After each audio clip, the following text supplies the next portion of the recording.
இப்போ கரூர் கூட்ட நெரிசல்ல ஒரு 41 பேர் உயிரிழந்திருந்தாங்க. அவங்களுக்கு வந்து அந்த பணம் குடுக்கும்போது விஜய் அவர்கள் என்ன சொல்லியிருந்தாங்க அப்டின்னா, உங்களுக்கு நான் வேலை நிரந்தரம். அதாவது நீங்க என்ன படிச்சிருக்கீங்களோ அதுக்கேத்த கம்பெனிக்கு நாங்க வேலைக்கு உங்களுக்கு முன்னுரிமை தரோம். அத நாங்க ஆஃபர் பண்றோம். கவர்ன்மென்ட் ஜாப்ப தூக்கி ஒரு 35 பேருக்கு குடுக்குறாங்க. அதாவது அதுல தகுதி வாய்ந்த ஒரு 35 பேர செலக்ட் பண்ணி அவங்களுக்கு வந்து கவர்ன்மென்ட் ஜாப் குடுக்குறாங்க. இத எப்படி பார்க்குறீங்க? எந்த ஒரு சந்தோஷங்களுமே அனுபவிக்காம தீபாவளி பொங்கலுக்கு ஊருக்கு போகாம உட்காந்து ப்ரிப்பேர் பண்ணிட்டு இருக்காங்களாம். இங்க இவர் சாரை பார்க்க ஒரு டீம் போகுமா, அவங்க இறந்து போயிருவாங்களாம், அவங்களுக்கு ஜாப் கிடைக்குமா, அவங்களுக்கு லைஃபே கிடையாதான். சென்டிமெண்டல் இடியட்டா இருக்காங்க. எலெக்ஷன் டைம்ல பாருங்க தூக்கி பழைய ஏமல போட்டாங்கன்னு சொன்னாரா இல்லையா அவரு? இந்த எலெக்ஷன்ல யார் மேல யார் பழிய போட்டா? லேட்டா வந்தது தப்பா இல்லையா? இப்போ ஒத்துக்க மாட்டீங்க, பழிய தூக்கி போடுறீங்கிறீங்க. இப்போ மக்களை ஏமாத்துறாங்கன்னு தெரிஞ்சுமே ஒரு நபர் மேல வழக்கு போடாம விட்டது யார் தப்பு? இப்பவே பழிய தூக்கி போடுறோங்கிறாங்க. வழக்கு போடல, லேட்டா போனவங்க தானே ஏவன் போடல. ஏன் போடல? போட்டா சிக்கலாகும். நீங்க இதை வச்சு அரசியல் பண்ணுவீங்க, போ போ அப்படின்னு விட்ட கணக்கு. அது என்னப்பா, அது இறந்து போனவங்களுக்கு கவர்மெண்ட் ஜாப் கொடுக்க கூடாதா? அதுக்கு எதிராக நீங்க பேசுறீங்களா? மொத்த வாழ்க்கையும் கேள்விக்குறியாகுது. கவர்மெண்ட் ஜாப் கிடைச்சா லைஃப் செட்டில் ஆயிரும் அப்படின்னு போராடிட்டு இருக்க இளைஞரோட வாழ்க்கையை நீங்க தான் கேள்விக்குறியாக்குறீங்க. லைஃப் லாங் அவங்க கஷ்டப்பட்டு படிச்சுட்டு இருக்காங்க. இவங்க சாரை பார்க்க வந்ததை தவிர வேற எதுவும் பண்ணல. ஆனா இவங்களுக்கு கவர்மெண்ட் ஜாப், இவங்களுக்கு லைஃபே காலி. எந்த வகையில் இது பேலன்ஸ் ஆகுது? இன்னைக்கு மருத்துவர்கள் போராட்டம் பண்றாங்களே, கண்ட நேரத்துக்கு வந்து ரீல்ஸ் எடுத்துட்டு இருக்காங்க, எங்களை வேலை செய்ய விட மாட்டாங்க. அந்த ஜாப் பத்தின நாலேஜே இல்லாம வந்து வீடியோ ரெக்கார்ட் பண்ணிட்டு அது என்ன இது என்ன இதே கல்வியில இதே இங்க இருக்குன்னு கேட்கறது ஒரு வேலையா? இதுக்கு மருத்துவர்கள் பதில் சொல்லணுமா? அதான் சார் விஜய் சார் சொல்றாரு, நான் வந்து பாத்துக்கிட்டு இருக்கேன் நீங்க சரி வேலையெல்லாம் எதுல ரீல்ஸ்ல பாக்குறாரு. இவங்களுக்கு வந்து ஆட்சி பண்ணணுங்கிற ஐடியாவே கிடையாதுங்க. ரீல்ஸ் பண்ணணும், மக்கள்கிட்ட நல்ல பேர் வாங்கணுங்க நோக்கமே கிடையாது. தலைமை கிட்ட விஜய் சார்ட்ட நல்ல பேர் வாங்கணும், அதுதான் கோல். அந்த தொகுதியில ஓட் பண்ண ஒவ்வொருத்தவங்களும் யோசிப்பாங்க, என்னப்பா அது இறந்து போனதுல போய் பாலிடிக்ஸ் பண்ணிட்டு இருக்காங்க. பாலிடிக்ஸ் இல்லைங்க, இது ரீல்ஸுங்க. பாட்டு போட்டு ரீல்ஸ், சோக மியூசிக் போட்டு.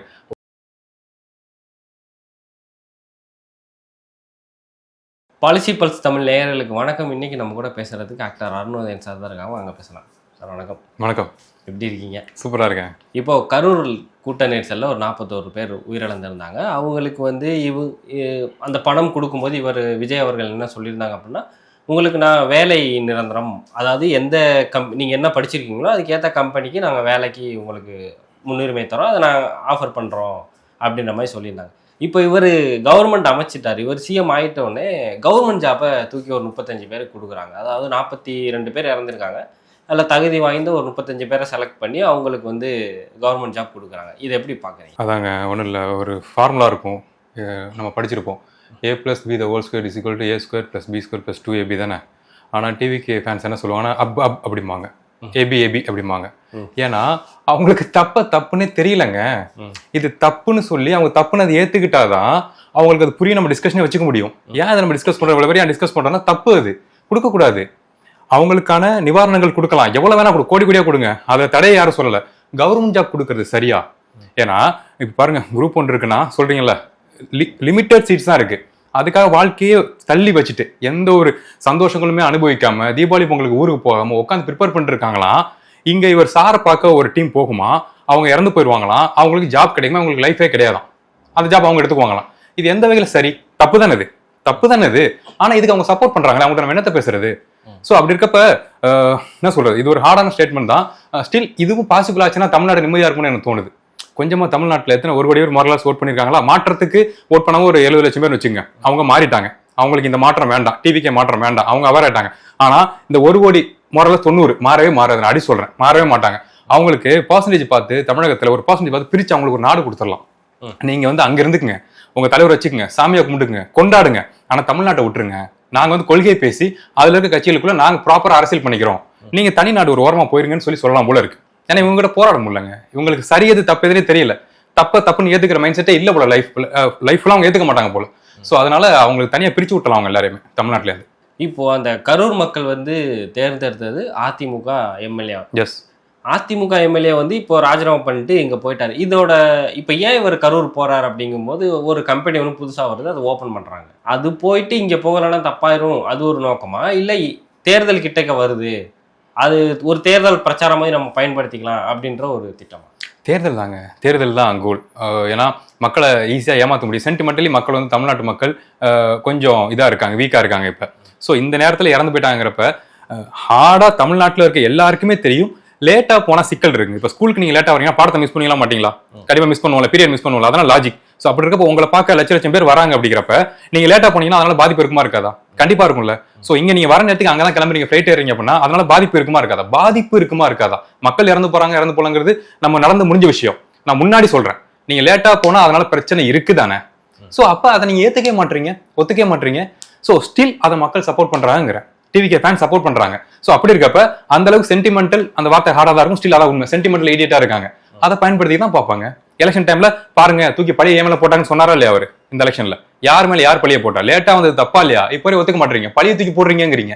சோ இதையே டிவிகே ஃபேன்ஸ் ஏத்துக்கிட்டு, ஆமா பழைய தூக்கி போடுறீங்க, எல்லாரும் பிளான் பண்ணி கொண்டுட்டீங்க மக்களை, எங்க ஹீரோ கஷ்டப்படுறாரு, நாங்க சப்போர்ட் பண்ண போறோம், நீங்க எல்லாம் வில்லன்கள் அப்படின்னு சொன்ன மக்களை இந்த ஏமாத்த தான் பார்ப்பாங்க. இப்போ மக்களை ஏமாத்துறாங்கன்னு தெரிஞ்சுமே ஒரு நபர் மேல வழக்கு போடாம விட்டது யார் தப்பு? எனக்கு புரியுதுங்க. எலெக்ஷன் டைம்ல வழக்கு போட்டா இப்பவே பழைய தூக்கி போடுறோங்கிறாங்க, வழக்கு போடல. வழக்கே யார் A1? ஆக்சுவலா லாஜிக் படி பார்த்தா யார் A1? லேட்டா போனவங்க தானே A1. போடல. ஏன் போடல?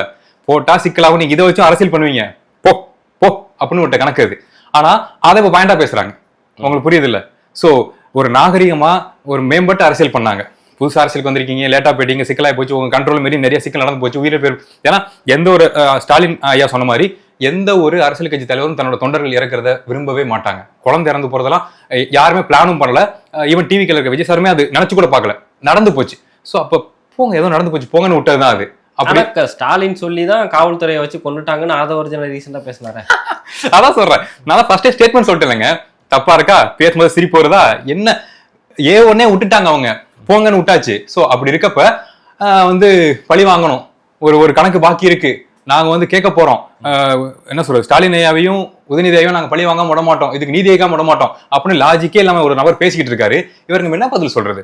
இவங்க முழுக்க முழுக்க தமிழக மக்களுக்காக அரசியல் பண்ணவே இல்லைங்க. அவங்க டிவிக்கு அந்த ஃபேன்ஸ் இருக்காங்களா, செட் ஆஃப் பீப்புள், ஒரு 90 லட்சம் பேர் இருக்காங்களே, அவங்கள சாட்டிஸ்ஃபை பண்ணணும், அவங்கள மக்களுக்கு எதிராக திருப்பி விடணும், அவங்கள கொள்கை பேசுற இளைஞர்களுக்கு எதிராக திருப்பி விடணும். அது மட்டும்தான் அவங்க கோல், அது மட்டும் தான் அவங்க அரசியல். அந்த அரசியல தான் லைஃப் லாங் அவங்க பண்ண போறாங்க, எழுதி வச்சுக்கோங்க. இவர் அரசாணை கொடுக்க போற அந்த விழாவை எதிர்த்து பொதுநல வழக்கு ஒன்று போட்டிருக்காங்க. அதாவது இந்த கரூர் ஒரு நடிகரை பார்க்க போய், அப்போ அவரு நடிகர், கடைசி படமா நடிச்சு முடிச்சிட்டு இருந்தாரு. அதனால ஒரு நடிகரை பார்க்க போய் இறந்தவங்களுக்கு நீங்க திருப்பி அதை சிஎமானதுக்கு அப்புறம் நீங்க அரசாங்க வேலை கொடுக்கறதுன்றது தப்பு. உங்களுக்கு சார்ந்து நீங்க பிரைவேட் கம்பெனி இருந்தா நீங்க அங்க உங்களோட உரிமையை நீங்க கொடுத்துக்கலான்ற மாதிரி பொதுநல வழக்கு போட்டிருக்காங்க. இதை எப்படி பாக்குறீங்க? அதாங்க, இப்ப நம்ம இதை பேசுறோம்ல, இதை பாக்குற டிவிகே ஃபேன்ஸுக்கு எப்படி இருக்குன்னா, பேசுற மக்களுக்குமே, இப்ப டிஎன்பிஎஸ்சி குரூப் எக்ஸாம் படிக்கிற கவர்மெண்ட் ப்ரிப்பேர் பண்ற இளைஞர்கள் பேசுறாங்க, அந்த இளைஞர்களோட ஃபேமிலி இருக்குல்ல அவங்க பேசுறாங்க, அறிவு இருக்க நாலேஜ் இருக்க பீப்புள் இது தப்புங்கிறாங்க. ஆனா பாருங்க, டிவிகே ஃபேன்ஸுக்கு இது தப்பா தெரியும், மக்கள் பேசுறது தப்பா தெரியும். என்னப்பா அது இறந்து போனவங்களுக்கு கவர்மெண்ட் ஜாப் கொடுக்க கூடாதா, அதுக்கு எதிராக நீங்க பேசுறீங்களா அப்படின்னு சொல்லி மக்களை எதிராக திருப்புறதா டிவிக்கோட வேலைன்னு நான் சொல்றேன். எது சரி எது தப்புங்கிறது அவங்க புரிஞ்சுக்கல அப்படிங்கிறது டிவிகேல இருக்க பெரிய பெரிய தலைகள் தெரிஞ்சு போச்சு. இவங்களை வச்சு நல்லா ஓட்டிடலாங்க தெரிஞ்சுட்டாங்க. சோ அப்படி இருக்கப்ப மேலும் மேலும் மக்களுக்கு எதிராக திருப்பி தான் விடுறாங்கன்னு நான் சொல்றேன். இப்ப நம்ம பேசுறது சரி, இந்த வேலை கொடுக்க கூடாது, அவங்க இழப்ப நாங்க வருந்துறோம். இப்ப அந்த குழந்தையோட இறப்பு நினைச்சாலும் மனசு பதபதைக்குது, கொடூரமான இறப்பு, இது நடந்திருக்கவே கூடாது, அதுக்கு எங்களுக்கு ஆழ்ந்த இரங்கல். அதுக்காக நீங்க எவ்வளவு வேணா காசு கொடுங்க, என்ன வேணா வேலை கொடுங்க, கவர்மெண்ட் ஜாப் கொடுக்காதீங்க, அது வேற கணக்குங்க, அது டோட்டலா வேற கணக்கு. நீங்க இப்ப ஒரு டிவிக்கு ஜெயிக்காட்டி என்ன பண்ணிருப்பீங்க? பிரைவேட் கம்பெனி ஏதோ ஒரு பாசிபிள் பண்ணிருப்பீங்களா? அதை நீங்க பண்ணுங்கிற. ஏன்னா அதனால பாதிக்கப்படுறாங்கல்ல, இளைஞரோட வாழ்க்கை பாதிக்கப்படுது இல்ல. இதான் நம்ம ஃபர்ஸ்டே பேசுற மாதிரி, இதான் வாழ்க்கைன்னு இயங்கிட்டு இருக்க படிச்சுட்டு இருக்க இளைஞரோட வாழ்க்கையை, மொத்த வாழ்க்கையும் கேள்விக்குறியாகுது. லைஃப் லாங் அவங்க கஷ்டப்பட்டு படிச்சுக்கிட்டு இருக்காங்க, இவங்க சார பார்க்க வந்ததை தவிர வேற எதுவும் பண்ணல. ஆனா இவங்களுக்கு கவர்மெண்ட் ஜாப், இவங்களுக்கு லைஃபே காலி. எந்த வகையில் இது பேலன்ஸ் ஆகுது? சோ அப்ப இது ஏத்துக்கவே முடியாது. பொதுநல வழக்கு போறது சரிதான், இதுல நியாயமான தீர்ப்பு வரும் நம்புவோம். அது பொதுநல வழக்கு போட்டது நாம் தமிழர் கட்சியை சேர்ந்த தீரன் திருமுருகன் என்ற நபர். சூப்பர். இப்போ தாவேக்கல் என்ன சொல்றாங்கன்னா, திமுக கூட்டணியில் இருக்கும் நாம் தமிழர் கட்சி வழக்கு போட்டு ஒரு 31 பேருக்கு வாழ்க்கை கொடுக்கறத தடுக்கிறாங்க அப்படின்னு சொல்றாங்க. எஸ், அதான் பாத்தீங்களா, எது நியாயம் எது சரி. இப்ப நான் திராவிட ஐடியாலஜியில் இருந்தாலுமே என்டிகேல இருக்க ஒரு பொதுநல குரூப் போட்டுருக்காங்க, நான் சப்போர்ட் பண்றேன், அவருக்கு சரியா சப்போர்ட் பண்றோம். ஆனா இந்த பக்கம் பாருங்க, திருப்பி விடுறாங்க பாருங்க, டிவிகே ஃபேன்ஸ் டோட்டலா என்டிகேக்கு ஆப்போசிட்டாவும் டிஎம்கேக்கு ஆப்போசிட்டாவும் மக்களுக்கு ஆப்போசிட்டாவும் திருப்பி விடுறாங்க பாருங்க. இந்த வேலையை பார்த்துட்டு அவங்க அமைதியா இருப்பாங்க. ஏங்க இப்ப இந்த வீடியோ பார்த்துட்டு இருக்கவங்கள எவ்வளவு பேர் கவர்மெண்ட் எக்ஸாமுக்கு ட்ரை பண்ணி எப்ப இது கஷ்டப்பட்டு விட்டுருப்பாங்க. அதை தாண்டியும் ஒரு குரூப் படிச்சுக்கிட்டு இருக்குல்ல. என்னங்க எனக்கெல்லாம் ஒரு 22க்கு மேல ஏறலங்க, இன்ஜினியரிங் கூட நிறுத்திட்டேன், போதும் இதுக்கு மேல படிக்க முடியாது அப்படின்னு. ஆனா இப்போ வரையும் படிச்சுட்டு இருக்காங்களே, படிப்பு, ஏன்னா லைஃப் செட்டில் ஆயிரும், கவர்மெண்ட் ஜாப் கிடைச்சா லைஃப் செட்டில் ஆயிரும் அப்படின்னு போராடிட்டு இருக்க இளைஞரோட வாழ்க்கையை நீங்க தான் கேள்விக்குறியாக்குறீங்க. நாங்க அதை தடுக்கவே இல்லை, கோடியா கொடுங்கிறான். உங்க கட்சி நிதியில இருந்து மாசம் கோடி கொடுங்க அந்த குடும்பத்துக்கு, கொடுத்துட்டு போங்க, யாருமே கேட்க மாட்டோம், தடுக்க மாட்டோம். கவர்மெண்ட் ஜாப் வேணாம், இதை நீங்க பண்ணீங்கன்னா இது அநியாயம். இதே மாதிரிதான் இவர் தொடர்ச்சியாக இந்த அரசாங்கத்துல அவர் கூட இருந்த ஜெகதீஷ் அவர்களுக்கும் ஜான் ஆரோக்கியசாமிக்கும் ஒரு பதவி கொடுத்துருக்காரு. ஆனால் அதுக்கான அரசாணை இன்னும் வெளியே வரல. நீங்கள் இவருக்கு என்ன சொன்னாங்கன்னா, இது வந்து வெளிப்படையான ஆட்சி அப்படின்னாங்க. கிளியராக இருக்கும் உங்களுக்கு, அப்படியே கண்ணு முன்னாடி எல்லாமே தெரியும் அப்படின்னாங்க. ஆனால் இந்த 2 பேரோட அரசாணை இன்னும் வரவே இல்லை. அதே மாதிரி கேவிஎன் ப்ரொடக்ஷனுக்கு அவருக்கு அங்கே கொடுத்ததுமே அவரா அங்கே போனதுக்கப்புறம் தான் நமக்கு தெரிய வருது. அது வரைக்குமே தெரிய வரல. இதில் எங்கே வெளிப்படை இருக்கு? வெளிப்படையான ஆட்சி கட்சிகளோட நபர்களுக்கு மட்டும்தான். மேல் தட்டில் இருப்பாங்கல்ல, ஹைரார்க்கில மேலே டிவிக்கில, அவங்களுக்கு தான் அது வெளிப்படையான ஆட்சி. அவங்க எல்லாருக்கும் எப்போ தெரிஞ்சிருக்கும் அந்த விஷயம். ஆனால் வெளில சொல்லவே மாட்டாங்க. மக்களுக்கு அது அதிர்ச்சியாக தான் இருக்கும். ஒரு கவர்மெண்ட் அஃபிஷியல், நாலேஜபிள் பீப்புள், அவங்களுக்கான ஸ்பேஸ் நீங்கள் கொடுத்தீங்கன்னா, ஈவன் டிவிக்கில் இருக்க யாருக்குமே அரசியல் அறிவே குறைவாக இருக்குது அப்படிங்கிற பட்சத்தில் நீங்கள் சரியான பீப்புளை செலக்ட் பண்ணி கொடுத்தீங்கன்னா ஆட்சி நல்லா இருக்கும். நல்ல ஒரு கைடன்ஸ் பண்ணுவாங்க. ஆனால் நீங்கள் தெரிஞ்சே உங்கள் ஃப்ரெண்ட்ஸுக்கும், உங்கள் நண்பர்களுக்கும், நெருக்கமானவங்களுக்கும், சினிமாவில் ஹெல்ப் பண்ணவங்களுக்கும், ப்ரொடியூசருக்கும் நீங்கள் வாய்ப்பு கொடுத்துருந்தீங்கன்னா அவங்க ஆட்சி எப்படி இருக்கும்? பார்க்குற மக்கள் என்ன நினைப்பாங்க? ஸோ இவங்களுக்கு என்ன அப்படின்னா, நாங்கள் என்ன வேணா பண்ணுவோம், ஆனால் யாரும் கேள்வி கேட்கக்கூடாது. கேள்வி கேட்டால் நீங்கள் வந்து 6 மாதத்துக்கு டைம் கொடுக்குறேன்னு சொல்லிட்டு எங்களை கேள்வி கேட்குறீங்களே அப்படின்னு சொல்லி மக்களுக்கு இதெல்லாம் திருப்பி விடுறது. மக்கள் எங்கள் பக்கம் இருக்காங்க, மக்கள் உங்கள் பக்கம்லாம் இல்லை, ஓட் போட்டாங்க, ஒரு செட் ஆஃப் பீப்புள் போட்டாங்க. ஆனால் இப்போ எந்த மக்கள், எந்த பொதுமக்கள் விஜய் சார் சரி சரின்னு சொல்கிறாங்க? மீன்ஸ் இன்ஃப்ளூயன்ஸை தவிர, இன்ஃப்ளூயன்ஸர் முகத்தில் இருக்க மக்கள்லாம் டேஞ்சர், அவங்கள பார்த்தாலே தெரியும், நினைப்பாங்க. ஆனா பொதுமக்கள் யாராவது ஒருத்தவங்க விஜய் சார் கரெக்டா செஞ்சுட்டு இருக்காரு, இந்த கவர்மெண்ட் ஜாப் கொடுக்கறது கரெக்ட் தான், இந்த மாதிரி அறிவிப்புகளே இல்லாம முக்கியமான பொறுப்புகளை கொடுக்கறது சரிதான் அப்படின்னு எந்த பொதுமக்கள் சொல்றாங்க? மக்கள் யாருமே சப்போர்ட் பண்ணல, தெரியாம ஓட் பண்ணிட்டு யோசிச்சுட்டு இருக்காங்க. ஈவன் கவர்மெண்ட் ஜாப் ப்ரிப்பேர் பண்ற நபர்களுமே ஒரு சின்ன ஐடியாவோட போனா ஒரு வேலை கொடுப்பாரு, பாசிபிலிட்டிஸ் அதிகப்படுத்துவாரு அப்படின்னு சொல்லி ஓட் போட்டவங்களும் இருக்காங்க. அவங்க யோசிச்சுட்டு இருக்காங்க. இப்ப இன்னைக்கு மருத்துவர்கள் போராட்டம் பண்றாங்களே, கண்ட நேரத்துக்கு வந்து ரீல்ஸ் எடுத்துட்டு இருக்காங்க, எங்களை வேலை செய்ய விட மாட்டாங்க. ஒரு அந்த ஜாப் பத்தின நாலேஜே இல்லாம வந்து வீடியோ ரெக்கார்ட் பண்ணிட்டு அது என்ன இது என்ன இதே கல்வியில இதே இங்க இருக்குன்னு கேட்கறது ஒரு வேலையா? இதுக்கு மருத்துவர்கள் பதில் சொல்லணுமா? சோ அப்ப மருத்துவர்களும் டிவிக்கு ஓட் பண்ணிருப்பாங்களா மாட்டாங்களா? பண்ணிருப்பாங்க. அவங்களும் உணர்ந்துட்டாங்க. இனி ஓட் பண்ணுவாங்கன்னு நினைக்கிறீங்களா? மருத்துவர்கள் யாராச்சும் ஒருத்தவங்க ஓட் பண்ணுவாங்களா? நோ. அவங்க பேச்சே கம்மிங்க. மருத்துவர்கள் ரொம்ப குறைவா தான் பேசுவாங்க. ஏன் அப்படின்னா அவங்க மூளைக்குள்ள அவ்வளவு ஓடிட்டு இருக்கும், அவ்வளவு படிச்சிருக்காங்க, உயிரை காப்பாற்றக்கூடிய பொறுப்பு அவங்களோடது, அவ்வளவு போக்கஸ்டா இருப்பாங்க. அவங்க கிட்ட போயிட்டு அது என்ன இது என்ன ரீல்ஸ் எடுத்துட்டு இருந்தா காண்டாவது. சோ இனி ஒரு மருத்துவர்கள் ஓட் கூட டிவிக்கே கிடையாது. சோ இந்த மாதிரி எல்லா துறைகளையும் யாரெல்லாம் ஹோப்போட டிவிக்கு சப்போர்ட் பண்ணாங்களோ அவங்களோட ஓட்டு இனி டிவிக்கே கிடையவே கிடையாது. அது கண் கூட நம்ம பார்த்துட்டு இருக்கோம். இப்போ ஸ்ரீவைகுண்டத்துல ஒரு எம்எல்ஏ இருக்காரு. அவர் வந்து இன்ஸ்பெக்ஷன் போறாரு, ஒரு லாரியை இன்ஸ்பெக்ட் பண்றாரு. அதாவது எஃப்சி இருக்கா என்னன்னு பாக்குறாரு. டயர் தேஞ்சிருக்கு அப்படின்னு சொல்லி அவர் மேனேஜர்கிட்ட பேசுறாரு. சார் எஃப்சினா பாடியை மட்டும் பாருங்க, டயர்லாம் அது எங்களோடது, நாங்கள் பார்த்துக்குறோம் அப்படின்ற மாதிரி சொல்லிட்டார் அவர். உடனே என்ன கான்ட்ராக்ட்ன்ற மாதிரி இவங்க கேட்குறாங்க. ஏன் இப்போ அவர் நியாயமா சொல்றாரு, நீங்க டயரை பார்க்க தேவையில்ல, வண்டியோட கண்டிஷன் மட்டும் பாருங்க அப்படின்னு சொல்லி. சரி, டயர் தேஞ்சிருக்கு, அதை மாத்திர போறாங்க, அதுக்கு நீங்க எந்த கான்ட்ராக்ட், உடனே ஃபோன் நம்பர் வாங்க, கான்ட்ராக்ட் நம்பர் வாங்க அப்படின்றாரு. இது அதிகாரத்தை பயன்படுத்துறது இல்லையா?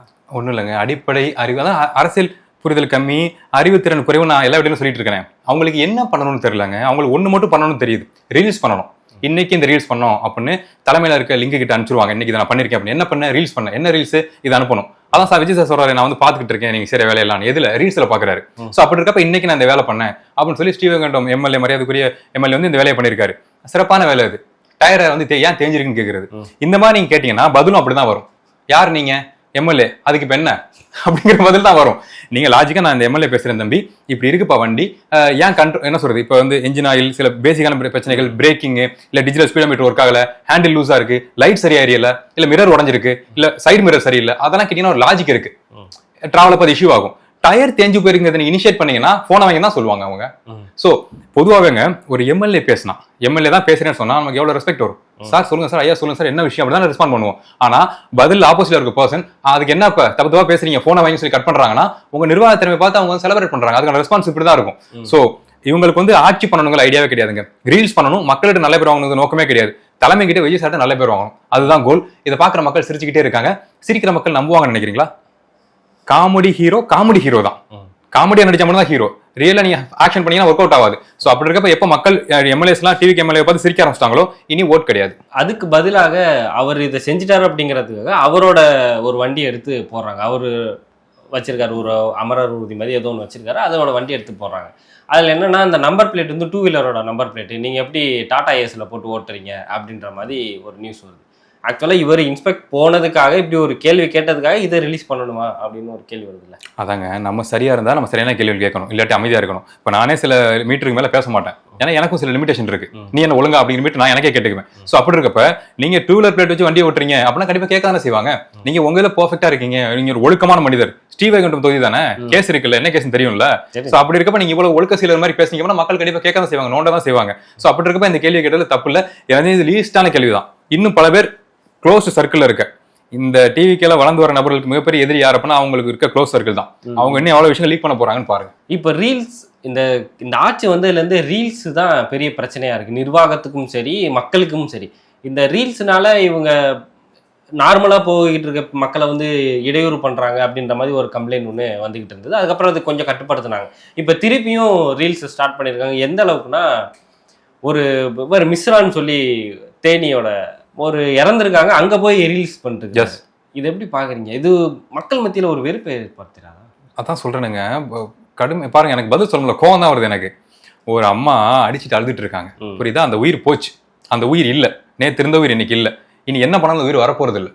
ஸோ அதை அழுது தீக்குறாங்க அவங்க. ஐயோ போச்சே அப்படின்னு அழுது தீத்துட்டு இருக்காங்க. நீங்கள் என்ன பண்ணுறீங்க? பின்னாடி ஃப்ரேம் பார்த்து நின்றுட்டு துண்டை போட்டுக்கிட்டு கட்சி துண்டை போட்டுக்கிட்டு நின்றுட்டு அப்புறம் தனியாக கட் பண்ணி வந்து ரீல்ஸ் பண்ணுறீங்க. ஃப்ரேம் பார்க்குறீங்களா? இறப்பில் ஃப்ரேம் பார்க்குறீங்களா? ஏன் போய் நின்றுட்டு இந்த இடத்துக்கு நான் போனேன், இந்த இழப்பு எனக்கு வருத்தத்தை கொடுத்துன்னு ஒரு ஃபோட்டோ போட்டால் பார்த்தாதா? Hats off. எல்லா இடத்துல போய் நிற்கிறீங்க, துக்கான இடத்துல போய் நிற்கிறீங்கன்னு சொல்லி நம்ம செலிப்ரேட் பண்ணலாம், கொண்டாடலாம், வாழ்த்து சொல்லலாம். என்ன பண்ணுறீங்க? ஸோ இதெல்லாம் மக்கள் பார்த்துட்டு இருக்காங்க, வெறுப்பாகுது. அந்த தொகுதியில் ஓட் பண்ண ஒவ்வொருத்தவங்களும் யோசிப்பாங்க, என்னப்பா அது இறந்து போனதில் போய் பாலிடிக்ஸ் பண்ணிட்டு இருக்காங்க. பாலிடிக்ஸ் இல்லைங்க, இது ரீல்ஸுங்க. பாட்டு போட்டு ரீல்ஸ், சோக மியூசிக் போட்டு. உங்கள் குடும்பத்தில் இப்படி நடந்தால் நீங்கள் பண்ணுவீங்களா? அப்படி இந்த வார்த்தை நான் எப்பவுமே பயன்படுத்த மாட்டேன். ஸ்டில் அவங்களுக்கு புரியணும்னா அதான் சொல்லணும். உங்கள் குடும்பத்தில் நடந்தால் நீங்கள் அதே மாதிரி இன்னொருத்தவங்க வந்து ரீல்ஸ் போட்டால் நீங்கள் ஏற்றுக்குவீங்களா? எவ்வளோ டென்ஷன் ஆகும். இப்போ தெருக்குள்ள ஒரு இழப்பு நடந்து போச்சு அப்படின்னா அவங்க வந்து ரோட்டை மறிச்சுட்டு பந்தல் போடுவாங்க. அங்கே போனால் அவங்களுக்கு கோவம் வரும். அந்த ரோட்டில் போனால், ஏன்னா உயிரே போச்சு, நீங்கள் சுற்றி போக மாட்டேன்னு கோவம் வரும். ஸோ அப்படி இருக்கப்ப நீங்கள் ரீல்ஸ் போட்டிங்கன்னா எவ்வளோ காண்டாகும். மக்கள் பார்த்துட்டு இருக்காங்க, அதுக்கான பதிலடி கூடி சீக்கிரம் எலெக்ஷனில் பார்க்க போறீங்க. இல்லை, எனக்கு மக்கள் மீதான நம்பிக்கை வந்து குறைஞ்சிருச்சு. ஏன்னா இவர் வந்து வெளிப்படையாக அந்த கட்சிக்கு வர்றதுக்கு முன்னாடி வெளிப்படையாக சொல்லாரு, நான் ஒரு சாதி வெறியன் அப்படின்னு பிரகடனப்படுத்தினார் மேடையில். அவரை தான் இப்போ எம்எல்ஏவா மக்கள் தேர்ந்தெடுத்திருக்காங்க. அதான் விஷயங்க. ஏன்னா மக்களுக்கு மாற்றம் வேணும், மாற்றம் தேவைப்பட்டு போச்சு மக்களுக்கு திடீர்னு. ஆனால் தப்பான மாற்றம். எக்ஸாம்பிள் சொல்லணும் அப்படின்னா, இங்கே ஒரு ரிலேஷன்ஷிப் இருக்கும், ஒரு பையன் இருப்பான், சிக்கலாக இருக்கும், இல்லை பொண்ணுனே போய்க்கலாம். ஸோ ஒரு பொண்ணு இருப்பாங்க, டாக்ஸிக் நினச்சி அந்த பெண்ணை பண்ணுவான்னு இன்னொரு பொண்ணை போவான். அது இதோட எக்ஸ்ட்ரீம் டாக்ஸிக்காக இருக்கும். அந்த நேரத்துக்கு அது மாற்றா தெரியும், இதுகிட்ட போயிடலாமே, இதோட பெஸ்ட்டாக இருக்கே அப்படின்னு. ஒரு நாள் பேசி பழகிட்டு க்ளோஸ் ஆயிடுவாங்க, இதான் பெஸ்ட், நீங்கள் போயிடுவான். அப்புறம் தெரியும் இதோட இது பயங்கரமான ஆபத்தான பெண் அப்படின்னு. ஸோ அப்படி இருக்கப்ப அந்த கதை தான் இங்கேயுமே. இப்போ டிஎம்கே ஆட்சியில் சில சிக்கல்கள் இருந்துச்சான்னு கேட்டால் கண்டிப்பாக இருந்துச்சு, இல்லைன்னு சொல்லவே இல்லை. ஆனால் அதுக்கு மாற்றுன்னு சொல்லிட்டு ஒரு ஐடியாவே இல்லாத ஒரு மக்கள் கிட்ட ஒரு நடிகரோட முகத்தை பார்த்து போய் ஓட் பண்ணிட்டு இப்போ கஷ்டப்படுறாங்க. ஏன் அப்படின்னா இது மாற்றம் ஆயிரும், சரியா வந்துடும் யோசிக்காம ஓட் பண்ணிட்டாங்க. நீங்க யோசிச்சு பாருங்க, நம்ம ஃபர்ஸ்ட் சொன்னல, மருத்துவர்கள், காவல்துறையில் இருக்க சில பேர், அப்புறம் அந்த கவர்மெண்ட் ஜாப் எழுதிட்டு சில பேர், ஐடியில் இருக்க சில பேர், எல்லாருமே பாட்டா ஒரு ட்ரை பண்ணி பார்ப்போமே அப்படிங்கிற மோட்ல மாறினதா. ஈவன் மக்களுமே, குழந்தைங்க சொல்றாங்க, சின்ன பொண்ணு சொல்லுன்னு சொல்லி ஓட் பண்ண ஒரு செட் ஆஃப் பீப்புள் இருக்காங்கல்ல, எல்லாத்துலயுமே இருக்காங்க. ஸோ எல்லாரும் சேர்ந்து ஒரு மாற்றம் போறப்ப பாசிபிலிட்டிஸ் அதிகமாக தான் இல்லையா, கவுண்ட் அதிகமாக தான் இல்லையா. ஸோ அந்த மோட்ல தப்பா ஓட்டு போட்டதான் அந்த விஷயமே தவிர மக்கள் ரியலைஸ் பண்ணிட்டாங்க, இனி இந்த மாற்றத்துக்குள்ள அவங்க போக மாட்டாங்க. ஏன்னா இது மாற்றம் இல்லை, மிகப்பெரிய ஏமாற்றம். மக்களுக்கான அரசு மக்கள் கூடவே நிற்கும் அப்படின்ற மாதிரி விஜய் அவர்கள் சொன்னாங்க. இப்போ கர்நாடகாவில் அமைச்சர் சொல்றாங்க, தமிழ்நாடு அரசு எங்கள்கிட்ட தண்ணியே கேட்கலையே, நீங்க ஏன் போராடுறீங்க அப்படின்ற மாதிரி கேட்குறாங்க. ஆக்சுவலாக இப்போ என்ன, யாரை நம்புறது? அரசாங்கத்தை நம்புறதா இல்லை போராடுற மக்கள் பக்கம் நிற்கிறதா அப்படின்னு இருக்குல்ல. இந்த பேச்சிலே தெரியுதுங்க. இந்த அரசாங்கத்தை நிர்வாகத்தை பார்க்குறப்ப நீங்களே சொல்லுங்க, அரசாங்கத்தை நம்புறதா மக்களை நம்புறதா? இந்த அரசாங்கம் நீங்க பண்ணிருக்குன்னு நினைக்கிறீங்களா? கேட்டிருப்பாங்கன்னு நினைக்கிறீங்களா? அதுக்கான ப்ரொசீஜர் என்னன்னு தெரியுமா? யார் ரெஸ் மீட் கொடுக்குறாரு, அவங்க கேட்கல, நீங்க ஏன் கேட்குறீங்க அப்படின்றாரு. எஸ், யார் கேட்கணும் மக்களுக்காக? இந்நேரம் கேட்டிருக்கணும், அழுத்தம் கொடுக்கணும், கடிதம் எழுதணும். எதுவுமே பண்ணாம நீங்க உங்களுக்கு ரீல்ஸ் தானே முக்கியமா இருக்கு, போட்டோஸ் தானே முக்கியமா இருக்கு, குட்டி தொப்பை தானே உங்களுக்கு கியூட்டா இருக்கு, சார் நடந்து வர்றது அந்த கிளாஸ் போற ஸ்டைல் தானே உங்களுக்கு கெத்தா இருக்கு, தண்ணி எப்போ வரும், ஃபியூச்சர்ல வரப்போகுது, சிக்கல் வரப்போகுது, அப்ப அதை இனிஷியேட் பண்ணணும். அதை நீங்க பண்றப்ப, அதுக்கு கடிதம் எழுதி சைன் போடுறப்ப நீங்க போட்டோ போடுங்க, கெத்து மக்களுக்காக வந்து இனிஷியேட் பண்றாரு அப்படின்னு சொல்லி அதை நீங்க கெத்தா போடுங்க, போஸ்ட் போடுங்க, நம்ம ஷேர் பண்ணலாம். எதையுமே செய்யாம பாருங்க, அங்க சொல்றாங்க எங்களுக்கு வந்து தகவலே வரலையே அப்படின்னு, ஆனா மக்கள் இங்க போராடிட்டு இருக்காங்க. சோ எங்கேயாவது மேனேஜ் ஆகுதான்னு பாருங்களேன். இதுதான் நம்ம அப்போலையும் சொல்ற நிர்வாகத்திறனே கிடையாது. என்ன பண்றதுன்னு தெரியலங்க அவங்களுக்கு. சிம்பிளா நான் சொல்றேங்க, என்ன சொல்றது, இப்ப ஃபர்ஸ்ட் ஸ்டாண்டர்ட் எடுக்கிற டீச்சருக்கு ஃபர்ஸ்ட் ஸ்டாண்டர்ட் ஸ்டூடெண்ட்ஸ் ஹேண்டில் பண்ண தெரியும். 10th ஸ்டாண்டர்ட் போய் எடுக்கணும் அப்படின்னா அதுக்கு ஒரு ப்ரிப்பரேஷன் டைம் இருக்கு. ஒரு 1 வீக் டெஸ்ட் போயிட்டு என்ன சொல்றது, இப்பெல்லாம் ஹேண்டில் பண்ணணும் பசங்களா அப்படின்னு சொல்லி டைம் கொடுத்து அதுக்கு ப்ரிப்பேர் ஆகி அவங்க வந்து பசங்களை ஹேண்டில் பண்ணுவாங்க. அப்படி இருக்கப்ப இங்க டிவிக்கேங்கிறவங்க வந்து முழுக்க சினிமா பார்த்து பழகினவங்க ஃபேன்ஸ். நான் சொல்றேன், விஜய் சார் வந்து சினிமாவில் பார்த்து கொண்டாடிட்டு இருந்த நபர்கள். அரசியல்லாம் அவங்களுக்கு என்னன்னு தெரியாது. விஜய் சாருக்குமே சினிமா தெரியும், பயங்கரமா பெர்ஃபார்ம் பண்ணுவாரு, டான்ஸ் ஆடுவாரு, சூப்பரா நடிப்பாரு, எல்லாமே நல்ல விஷயம் தான். ஆனா அரசியல்னு வர்றப்ப அவர் அரசியலுக்கு தள்ளி இருந்து தான் இயங்கிருக்காரு, அரசியலுக்குள்ள இருந்து இயங்கவே இல்லை, எந்த கட்சிக்குள்ளே அவர் இல்லை, அரசியல் அனுபவம் ரொம்ப குறைவு. சோ எந்த அனுபவம் இல்லாத ஒரு கூட்டத்தை நீங்க அரசியலுக்குள்ள தூக்கி வச்சுட்டீங்க மாற்றம் சொல்லி. சோ அப்ப இதுதான் நடக்கும் நான் சொல்றேன். அவங்களுக்கு எதுவுமே தெரியாது, இதுக்கு பலியாக போறது தமிழக மக்கள் தான். இப்போ விவசாய கடன்லையும் இதே மாதிரி தான் டபுள் ஸ்டாண்ட் எடுத்துட்டாரு. இப்போ காவிரி தண்ணீர் வந்து அத்தியாவசியமா இருக்கும்போது அங்கேயுமே இவர் தமிழ்நாடு அரசு சைட்லேருந்து எந்த ஒரு கோரிக்கையும் இல்லை, கர்நாடகாவில் இவங்க தண்ணியை கேட்கல அப்படிங்கும்போது இது வஞ்சிக்கிறது இல்லையா விவசாயிகளை? உறுதியாக வஞ்சிக்கிறது தாங்க.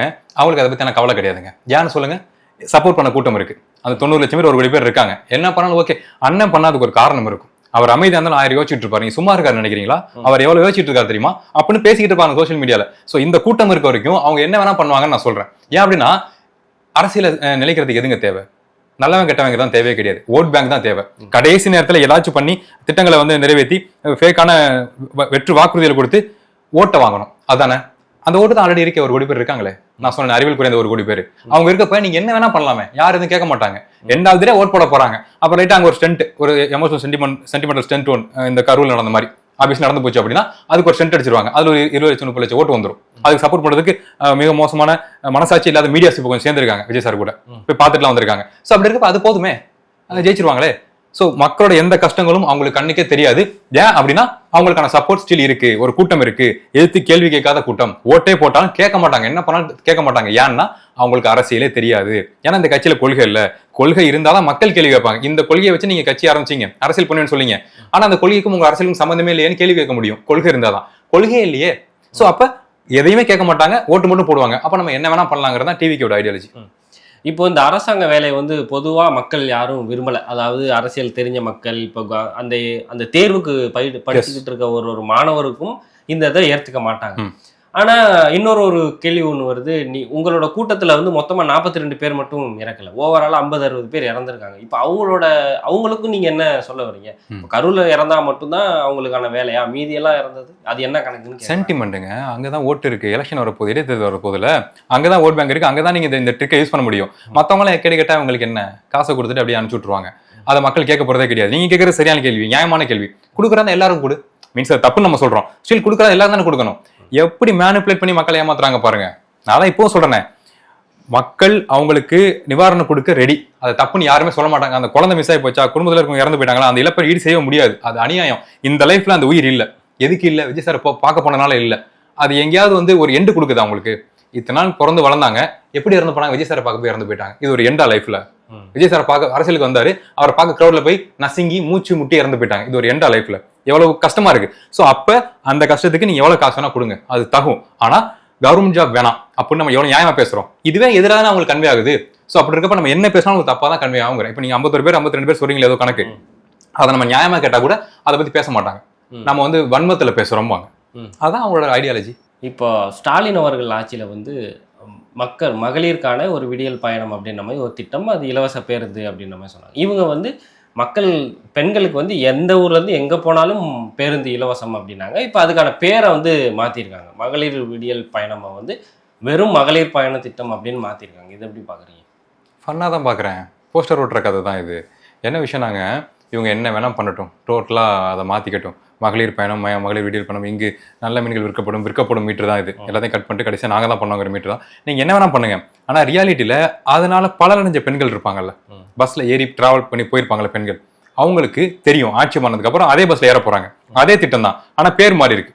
ஸோ அப்போ யோசிப்பாங்கல்ல, போன ஆட்சியில தான் இதை பண்ணாங்க, அதை ஃபாலோ பண்ணி தான் இவங்களும் பண்றாங்க, பேரை மாத்துறாங்க, அதுல என்ன பண்றாங்க, விடியலை கட் பண்றாங்க. ஏன் அப்படின்னா சூரியன் உதிக்கக்கூடாது, அவங்களுக்கு விடியலே வேண்டாம், அதை மறைக்கிறாங்க. Ideology wise, sentimental wise cut பண்றாங்க எல்லாத்தையுமே.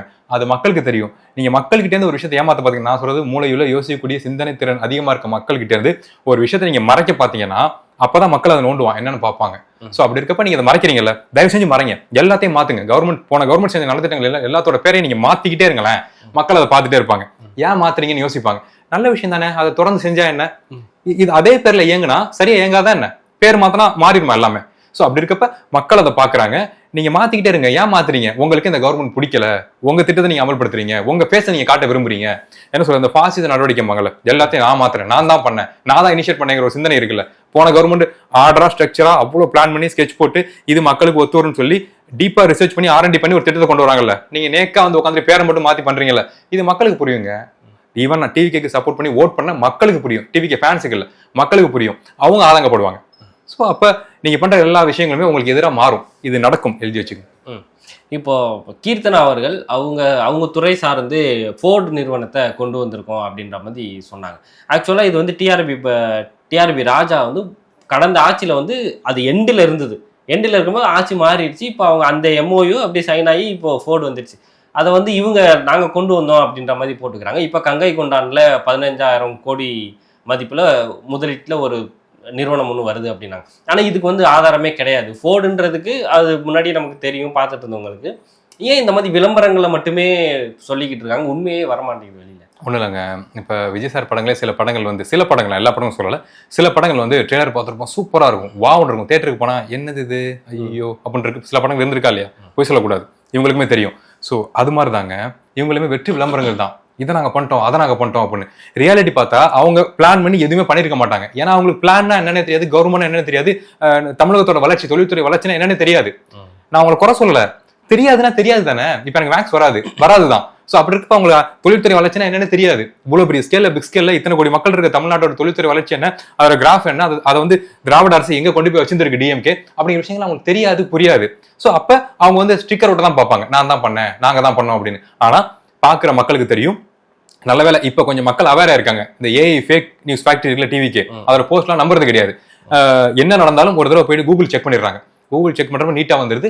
அதோட இன்னும் சப்போர்ட்டிவா வந்து திராவிட அரசு கொண்ட நபர்கள் முழுக்க இது மாதிரி ஃபேக் நியூஸ் ஃபேக்டரிக்கு ஆப்போசிட்ல என்னென்ன திட்டங்களை டிஎம்கே வந்து செயல்படுத்துச்சு, அதுக்கு எப்படி ஸ்டிக்கர் ஓட்டுறாங்கிற போஸ்ட் தொடர்ச்சி எல்லாரும் போட்டுட்டே இருக்கப்ப அதுக்கான விளைவுகளை மக்கள் பாத்துறாங்க. ஓகே, இதுதான் திட்டமா, இதனாலதான் வளர்ச்சி இருந்துச்சா, அதுக்கு தான் ஸ்டிக்கர் ஓட்டுறாங்களா அப்படி விஷயத்து மக்களுக்கு ஈஸியாக புரிஞ்சிருது. ஏன் அப்படின்னா, கண்ணால் காண்பதும் போய், காதால் கேட்பதும் போய், தீர விசாரிப்பதே மெய். இது நம்ம பிறந்தலேருந்து கேள்விப்பட்டிருக்கோமா? ஸோ அப்படி இருக்கப்ப இப்ப யாரு நம்ம நண்பர் அறிவானந்தம் இருக்காருல்ல, அவர் அரெஸ்ட் இப்போ வந்து பெயில் கட்சிச்சுல. ஸோ அதுல வந்து மரியாதைக்குரிய மேம் வந்து சரண்யா நடராஜன் மேம் ஸ்டிக் வச்சிருக்காங்க. அதை வச்சு ட்ரோல் பண்ணிட்டு இருந்தானுங்க. ஒன்னும் இல்ல, இப்படி இருக்கா, டேக் இருக்கா, பேர் இருக்கா, சரண்யா நடராஜனா, போய் இன்ஸ்டாகிராம்ல போட்டு பாத்தீங்கன்னா, ஸ்க்ரால் பண்ணீங்கன்னா எது உண்மைன்னு தெரிஞ்சுக்கிறதுக்கு பார்த்தா தெரிஞ்சு போயிடும். ஆமா, உண்மையா உங்களுக்கு காலில் அடிபட்டு இருக்கு ஒரு 5 மாசத்துக்கு முன்னாடி எலெக்ஷன் டைம்ல அப்படிங்கிறது தெரிஞ்சிடும். ஆனா பாருங்க, அதை எதையுமே தேடாம முழுக்க ட்ரோல் பண்றது, ஃபன் பண்றது, எதையுமே யோசிக்கிறது இல்ல. படம் பார்த்தா உண்மை நம்பர் கூட்டம் தானே. படத்துல நல்லது செஞ்சா, படத்துல பெண்களை காப்பாத்தினா, படத்துல குழந்தைகளை காப்பாத்தினா, படத்துல பெண்களுக்கு பாலியல் கூட்டம் நடக்காம ஒரு ஹீரோ காப்பாத்துறாங்கன்னா ரியல் லைஃப்ல காப்பாத்துற நம்பிக்கை தானே ஓட் பண்ணாங்க. அந்த கூட்டம் தானே அது. சோ அந்த கூட்டம் அப்படிதான் இங்க விஷுவலா வர எல்லாத்தையும் நம்புங்கிறேன். தீர விசாரிக்காது, பாக்குறத அப்படியே நம்பி முட்டாள்தனமா இயங்கிக்கிட்டு இருக்கும். எஸ், இப்போ தொடர்ந்து சமூக வலைதளங்கள்ல பெண்கள் அதிகமா நான் பாக்குறது வந்து, பெண்கள் வந்து ஒரு குற்றச்சாட்டு வைக்கிறாங்க. நாங்க இப்போ இந்த ஆட்சியில வந்து ஒரு கொஸ்டின் பண்ற மாதிரி இருக்கு, அதை நாங்கள் கொஸ்டின் பண்ணோம் அப்படின்னா எங்க மேல வந்து ஆபாசமா கட்டவிழ்த்து விடுறாங்க, ஆபாச அர்ச்சனைகள் பண்றாங்க, இது மாதிரி கண்ட்ரோலே இல்லை அப்படின்னு சொல்லி ஒருத்தவங்க அவங்க இன்ஸ்டாகிராம் போஸ்டே போடுறாங்க. ஒரு பையன் வந்து அரை நிர்வாணமா நியூடா அப்படியே போட்டோ எடுத்து அனுப்பிச்சிருக்கான் அவங்களுக்கு. இதை வந்து இப்போ நேற்று 2 நாளைக்கு முன்னாடி விஜய் அவர்களை ஏதோ தரக்குறைவா பேசிட்டாங்கன்னு சொல்லி 2 பேரை அரெஸ்ட் பண்றாங்க. அந்த நடவடிக்கை எங்கேயும் வரணும்ல. அதான் நான் என்ன சொல்றேன், எது சரி எது தப்புங்கிறது நமக்கு புரியுதா? அது தப்பு தானே. வார்த்தைகளை கொண்டு பேசுறது, ஹார்டான வார்த்தைகளா தப்பு தான். ஸ்டில் இதை விட எது ஆபத்தானது? ஒரு பெண் இந்த விஷுவலை பாக்குறாங்க, ஒரு போட்டோவை பாக்குறாங்கன்னா அவங்க மைண்ட் செட் எப்படி பாதிக்கப்படும்? உடனே அப்படின்னு ரெக்கவர் ஆகிற பெண்கள் எத்தனை பேர்? மனசை பாதிக்காதா? இவனோட டேஷை பார்க்கணுங்கிறது பெண்களுக்கு தேவையா? அவங்க என்ன பண்ணாங்க? தப்பா ஏதாவது பேசினாங்களா? கருத்து தானே பேசினாங்க, கொள்கை தானே பேசினாங்க, தப்புன்னு தானே சொன்னாங்க. சோ அப்படி இருக்கப்ப அவன் இதை பண்றானா, அவனை தூக்கி வச்சு என்ன பண்ணணுமோ பண்ணிருக்க வேண்டாம், நடவடிக்கை எடுத்திருக்க வேண்டாம், மாவு கட்டு போட்டிருக்க வேண்டாம். அப்படி போட்டா பயம் வரும்ல, ஆஹா பண்ணக்கூடாது, தப்பு பண்றோம் நம்ம அப்படிங்கிற பயம் வரும்ல. டிவிக்கே கவர்மெண்ட்டுக்கு தெரியாதா?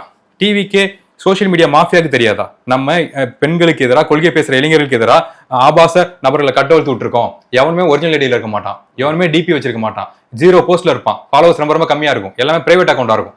இது சோசியல் மீடியால இருக்கு. பெண்களுக்கு எதிராக இவனுங்க வந்து வன்மத்தை கொட்டுறானுங்க, ஆபாச வார்த்தைகளை கொட்டுறாங்க அப்படிங்கிறது டிவிக்கு கவர்மெண்ட் தெரியாதா? விஜய் சாருக்கு தெரியாதா? ஒரு வார்த்தை இப்படி பண்ணக்கூடாது, வேண்டாம், இது தப்பு, இனி இதை பண்ண வேணாம், இதுவரை பண்ணியிருந்தா கூட எனக்கு அது புரியுது, இனி இதை பண்ணா நண்பா நம்பிஸ், இனி இதை பண்ணாதீங்க. பெண்களும் குறை கிடையாது, டிவிக்கு பெண்களும் குறை கிடையாது, அவங்களும் மிக அவசரமா பேசுறாங்க, அதுவும் நான் பார்த்து தான் இருக்கேன். என்னோட டிஎம்ல என்னோட கமெண்ட் செக்ஷன்ல இருக்க விஷயங்கள்லாம் ஸ்கிரீன்ஷாட் எடுத்து வீடியோ இது போட்டு தான் ரீல்ஸ் போட்டு தான் இருக்கேன். ஏன் சொல்றப்பனா நல்லா கவனிச்சு பாருங்க. சோசியல் மீடியால எலெக்ஷனுக்கு முன்னாடி ஒரு கேங் வந்தாங்க, நாங்க நடுநிலைவாதிகள், ஆனா வந்து விஜய் நாங்க சப்போர்ட் பண்றோம், கெத்து ஒயிட் ஷர்ட் போட்டு ப்ரௌன் பேண்ட் போட்டுட்டு இருந்த கேங்லாம் இப்ப என்ன பண்ணிட்டு இருக்கு பாருங்க, நடுநிலைவாதியா மாறிட்டு இருக்காங்க. எங்களுக்கு புரியுது, நாங்க மக்களுக்கு சப்போர்ட். ஏன் மாறுறீங்க? விஜய் சாருக்கு சப்போர்ட் பண்ணீங்கல்ல, நல்லாட்சியா நடந்துகிட்டு இருக்கு. யாராவது நல்லாட்சி நடக்கிறப்ப அங்க அதுக்கு சப்போர்ட் பண்ணாம இருப்பாங்களா? எல்லாமே கரெக்டா இருக்கிறப்ப நான் சப்போர்ட் பண்ண பார்ட்டி கரெக்டா இருக்கு, நான் கெத்தா சப்போர்ட் பண்ணேன்னு சொல்லி இருக்க முடியாது கூடவே. நல்லது கெட்டதுக்கு பேச வேண்டியது, ஏன் செதறி ஓடுறீங்க? ஏன்னா அவ்வளவு தப்பான ஆட்சி அது நடக்குது. உங்களால முட்டு கொடுக்க முடியல, ஒரு லெவலுக்கு மேல அசிங்கமா இருக்கு. ஓட்டு கேட்டவங்க பச்சையா நான் தளபதிக்கு வந்து ஓட் போட போறேன், நீங்களும் போய் ஓட்டு போடுங்க அப்படின்னு கேட்டவங்க, நான் வந்து தளபதிக்கு ஓட் பண்ணுங்கன்னு நான் கேட்கல, நான் சொல்லல, நான் ஓட் பண்ண போறேன்னு தான் சொன்னேன். ஏன் கரெக்டான கட்சி தானே சப்போர்ட் பண்ணிருக்கீங்க, அதான ஆட்சிக்கு வந்திருக்கு, நல்லாச்சியா நடக்குது உங்க பாயிண்ட் ஆஃப் வியூ. ஈவன் கேர்ள்ஸுக்கு சப்போர்ட் பண்ண இன்ஸ்டா இன்ஃபுளுசர் கேர்ள்ஸுக்கு சொல்றேன், அந்த கேர்ள்ஸ் யாருன்னு சொல்லி இன்ஸ்டால பாத்தீங்கன்னாலே தெரியும் எந்த நோக்கத்தோட இயங்குற கேர்ள்ஸ் அப்படிங்கிறது உங்களுக்கு தெரியும். ஸோ அப்படி இருக்கப்ப ஹேட்ஸ் ஆஃப், வாழ்த்துக்கள். ஸோ அந்த கேர்ள்ஸ் எல்லாம் எப்பயா செதறி ஓடுறீங்க? நில்லுங்க, உங்க அண்ணன் பக்கம் நில்லுங்க, சப்போர்ட்டா நில்லுங்க. ஏன் செதறி ஓடுறீங்க? நடுநிலைவாதிகளா ஏன் மாற பாக்குறீங்க?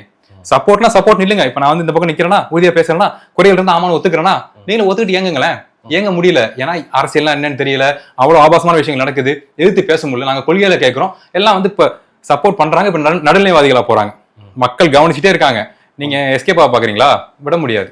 எஸ், சமீபத்தில் திருமாவளவன் அவர்கள் நாங்கள் வெளியில் விஜய்க்கு ஆதரவு கொடுத்தாலும் நாங்கள் திமுகவோட நட்போட தான் இருக்கோம் அப்படின்ற மாதிரி ஒரு நாள் நைட்டு பேசுகிறாரு. மறுநாள் காலையில் கேட்கும்போது இல்லை நாங்கள் நட்போடு இருந்தோம் அப்படின்னு சொன்னேன் அப்படின்ற மாதிரி மாத்துறாரு.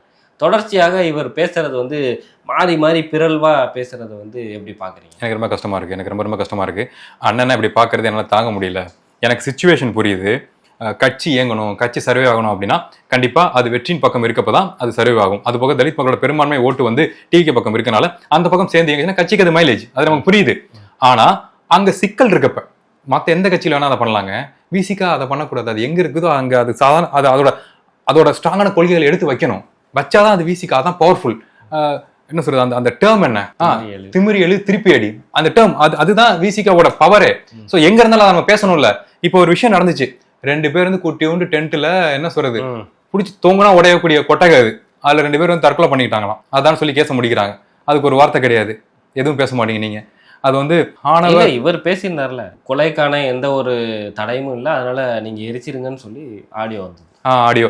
அதுல எனக்கு இன்னொரு மாற்று கருத்து இருக்கு. ஒரு பெரிய தலைவர் பேசுறப்ப தயவுசெய்து லவ்ல போடாதீங்க, அது எனக்கு விருப்பம் கிடையாது. அண்ணன் பேசுனது அது முரண், அது வேற கணக்கு. ஆனா ஒரு தலைவர் பேசுறப்ப உங்களை நம்பி தான் பேசுறாங்க, லவுட்ல போட்டா லவுட்ல போறேன்னு சொல்லிட்டு லவுட்ல போடுங்க. இப்ப பாருங்களேன், அண்ணன் வந்து என்னென்ன பேசிருப்பாரு, போன்ல கேக்குறாங்க போலன்னு சொல்லி கருத்தை சொல்லியிருக்காரு, அது லவுட்ல எல்லாருக்குமே தெரியுது, நியூஸ் ஆக மாறுது. சோ அந்த மூலம் அதை பண்ணாதீங்க. ஸ்டில் அண்ணன் பேசுனது பாருங்களேன் எவ்வளவு வருத்தத்துக்குரியதா இருக்கு.